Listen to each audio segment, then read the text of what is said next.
शेतकऱ्यांच्या गोठ्यातून 2 लाख रुपयांच्या शेळ्यांची चोरी. सिल्लोड तालुक्यातील पिंपळदरी व्ह्यू पॉइंट रस्त्यावरील घटना.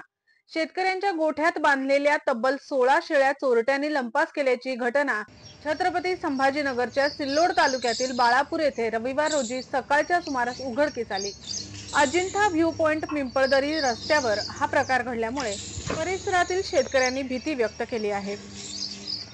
शेतकरी शामराव भीमराव निंभोरे राहणार बाळापूर तालुका सिल्लोड यांनी गावालगत असलेल्या पिंपळदरी व्ह्यू पॉइंट रस्त्यांवर शेळ्यांसाठी गोठा तयार केला होता. नेहमीप्रमाणे सायंकाळच्या सुमारास गोठ्यात शेळ्यांना बांधून ते घरी आले. सकाळी उठून ते गोठ्याकडे आले असता रात्रीच्या सुमारास अज्ञात चोरट्यांनी गोठ्यात बांधलेल्या 16 शेळ्या, ज्यात बोकड, पिल्लू असा अंदाजे 2 लाख रुपयांच्या शेळ्या चोरट्यांनी लंपास केल्याचे उघडकीस आले. या प्रकरणी शेतकरी यांनी अजिंठा पोलीस स्टेशनला तक्रार दाखल केली आहे. गावदर्शन लाईव्ह प्रतिनिधी गणेश शेळके, छत्रपती संभाजीनगर.